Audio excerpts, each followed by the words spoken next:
जिस तरह से बात की जाए युवाओं की, तो युवाओं को जोड़ने की सभी राजनीतिक पार्टियों ने पूरी जोर शोर से शुरू कर दी है। आपको बता दें कि क्योंकि चुनाव बीएमसी चुनाव नज़दीक आ चुका है, ऐसे में यूथ को किस तरह से कांग्रेस जोड़ रही है। हमारे साथ मौजूद हैं उत्तर पश्चिम के यूथ जिला अध्यक्ष सुफियान हैदर। उनसे जानते हैं कि किस तरह से। सुफियान, सबसे पहले तो पार्टी और यूथ ने आप पर भरोसा जताया और आपको एक बड़े वोट से विजयी बनाया है, किस तरह से उनका शुक्रिया अदा करेंगे? सबसे पहले तो आपके चैनल के माध्यम से मैं मेरे सारे उत्तर पश्चिम ज़िला के नौजवान साथियों को तहे दिल से शुक्रिया अदा करना चाहूँगा। मुझे 21,991 वोटों से जीत दिलाई। ये एक इंटरनल डेमोक्रेसी हमारा एक प्रोसेस होता है यूथ कांग्रेस का, जिसमें इंटरनल मतलब आपसी चुनाव होता है इंटरनल डेमोक्रेसी से, ताकि ऐसा ना हो कि कोई बाहर से आकर किसी को पद मिल जाए। ये उन्हीं लोगों को मतलब इसमें चुना जाता है, मतलब लोग पसंद करते तब आप चुनाव में जीत होती है। तो इंटरनल डेमोक्रेसी के तहत यूथ कांग्रेस का चुनाव बहुत ही बेहतरीन तरीके से हुआ गया और उत्तर पश्चिम ज़िला के मेरे सारे नौजवान साथियों ने मुझे पसंद किया और मुझे बहुत ही अच्छे मतों से जीत दिलाई।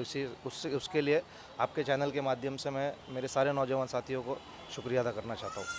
किस तरह से यूथ की अगर बात करें तो लगातार जो आपके राष्ट्रीय नेता हैं राहुल गांधी यूथ को जोड़ने की बात करते हैं, अपील कर रहे हैं। सुफियान किस तरह से यूथ को जोड़ रहे हैं और कैसे उनको आगे ले चलने, क्योंकि चुनाव नज़दीक है, बीएमसी चुनाव नज़दीक है, ऐसे में किस तरह की तैयारी हो रही है यूथ की तरफ से?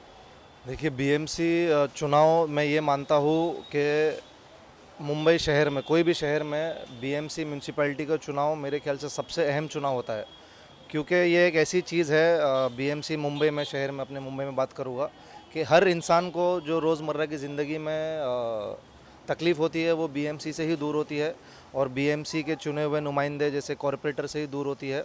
अगर आपको बर्थ सर्टिफिकेट बनाना है, आपको डेथ सर्टिफिकेट बनाना है, जैसे रोड, गटर, नाली, पानी, हर समस्या आपको बीएमसी से ही दूर होगी, आपको नगर सेवक कॉरपोरेटर के पास ही जाना होगा। तो मेरा मानना है कि ये फिर से अगर अपना पैर जमाना है तो ये चुनाव बहुत ही अहम है और इस चुनाव के अभी बस 2 महीने पहले, जैसे 1 साल है चुनाव को और अभी दिसंबर में एक बहुत ही हमें डैशिंग मुंबई अध्यक्ष मिला गया भाई जगताप जी के नेतृत्व में हम काम करेंगे और पूरे उत्तर पश्चिम जिला के 6 असेंबली है, हर वार्ड में हम जाने का काम करेंगे, नौजवानों को जोड़ेंगे और हम सबसे पहले तो मैं ये मानता हूँ कि ड्रग्स के ख़िलाफ़ हम एक आवाज़ उठाएंगे, जो बहुत ही नस्ल ख़राब करने की चीज़ है, जो नौजवानों का मेरे ख्याल से पूरा नस्ल ख़राब कर देती है। तो हम ड्रग्स के ख़िलाफ़ आवाज़ उठाएंगे। नशे के खिलाफ आप आवाज़ उठाएंगे, लेकिन साथ ही अगर बात की जाए तो ऐसा सुनने में आया कि एजुकेशन को लेकर भी आप बड़ी तैयारी कर रहे हैं। युवाओं को, साथ ही बच्चों के एडमिशन के लिए भी आपने काफ़ी अहम तैयारी की है, उसके बारे में बताइए। देखिए, एजुकेशन तो बहुत ही ज़रूरी चीज़ है और मैं ये मानता हूँ कि आज के जो बच्चे हैं वो कल देश के फ्यूचर है। आज जो आज बच्चे हैं वो कल देश का भविष्य है। तो राइट टू एजुकेशन जो यूपीए सरकार के द्वारा, कांग्रेस के द्वारा 2009-10 में लाया गया था, ये एक क्रांतिकारी प्रोसेस है मेरा मानना है। इस प्रोसेस में ऐसा है कि जो गरीब के बच्चे हैं वो एक अमीर के बच्चों के साथ एक ही बेंच पर एक ही स्कूल में पढ़ेंगे। तो ये मेरे ख्याल से सपना हुआ करता था परिवार, मतलब बहुत गरीब परिवार का, कि बड़ी स्कूलों में अच्छे एजुकेशन दे। तो वो कांग्रेस द्वारा, यूपीए सरकार द्वारा 2009 में लाया गया है और हम खुद इस हलके में पिछले 10 साल से आरटी करते आ रहे हैं और हज़ारों बच्चों को हमने आरटी के द्वारा एडमिशन दिया अच्छी अच्छी बड़ी बड़ी स्कूल में। तो ये हम पूरे उत्तर पश्चिम ज़िला में, हम मेरे यूथ कांग्रेस के साथी हम सब मिलकर ये हम कोशिश कर रहे हैं कि हर असेंबली, हर वार्ड में ये किया जाए और इससे कि हर गरीब परिवार तक हम पहुँचे और सबको इसका लाभ दिलाए। जिस तरह से अगर महाराष्ट्र की राजनीति की बात करें तो काफ़ी उठापटक देखने को मिल रही है। महाराष्ट्र की करंट राजनीति पर क्या कहेंगे सुफियान? देखिए, महाविकास आघाड़ी की सरकार है, ये बहुत ही मेरे ख्याल से बेहतरीन तरीके से काम किया जा रहा है, बहुत ही स्मूथली काम किया जा रहा है। अब ऑपोजिशन का तो काम है कि किसी भी मुद्दे के ऊपर आवाज़ उठाई जाए और उसे कहीं ना कहीं उस मुद्दे को दबाया जाए। तो मेरे ख्याल से डेवलपमेंट का भी बहुत काम हो रहा है। तो मैं महाविकास आघाड़ी की सरकार के नेतृत्व में बहुत अच्छा काम किया जा रहा है। सवाल ये है कि सुफियान, इस दौरान महंगाई को लेकर लोग परेशान हैं, डीजल पेट्रोल के दाम बढ़े हुए हैं और सरकार ये कहती है कि आने वाले समय में जब सर्दी आएगी तो डीजल पेट्रोल का दाम कम हो जाएगा। ये कहा जाता है कि डीजल पेट्रोल को जीएसटी के अंदर रखा जाए तो राज्य सरकार और आम जनता को भरोसा फायदा होगा। क्या लगता है ये वास्तव में होगा?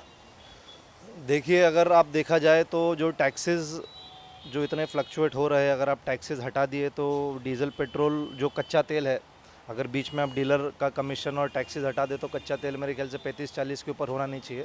उसके अलावा जो फ्लक्चुएट हो रहा है इतना टैक्स, अगर ये बोल रहे हैं कि एक बैरियर में लेके आए, अगर जीएसटी के बैरियर में लेके आए और तो उस मेरे ख्याल से उसमें अगर तो एक स्टेबल रेट होना चाहिए। लेकिन अब जैसे देखा जाए तो लॉकडाउन के समय में नेगेटिव चल रहा था, वर्ल्ड ट्रेड में जो कच्चा तेल है उसका दाम नेगेटिव चल रहा था। तो जब अगर आप बोल रहे हो कि कच्चे तेल का भाव ज़्यादा चल रहा है इसलिए हमने यहाँ पर रेट बढ़ा दिया है, लेकिन जब लॉकडाउन के समय तो नेगेटिव चल रहा था, तब सरकार ने रेट घटाने के बदले अपने टैक्स बढ़ा दिए। जब आपको रेट घटाना चाहिए था, अगर आपको वर्ल्ड जो कच्चे तेल के ऊपर अगर आप यहाँ पर रेट को फ्लक्चुएट कर रहे हो तो लॉकडाउन में तो आपने क्या किया, फिर लॉकडाउन में तो रेट बढ़ा दिया। तो ये सब जनता को मेरे ख्याल से सिर्फ घुमाने की बात है, तो ये शायद कुछ मुश्किल है सब होना। एक सवाल ये कि लोग ऑलरेडी कोरोना महामारी के दौरान, लॉकडाउन के दौरान ऑलरेडी लोगों की आर्थिक तंगी से जूझ रहे हैं। ऐसे में एलपीजी गैस सिलेंडर के दाम बढ़ गए हैं, वो भी एक महीने में 4 बार। कैसे देखते हैं सरकार के फैसले को? देखिए, सरकार को फ़िलहाल मैं नहीं मानता हूँ कि इनको आम जनता की, गरीबों की पड़ी है। मोदी जी तो दाढ़ी बड़ी करने में और सिर्फ यहाँ वहाँ बड़ी बड़ी बातें करने में बिज़ी है। वो आजकल ग्राउंड ज़ीरो पर क्या हो रहा है ये जानते नहीं है।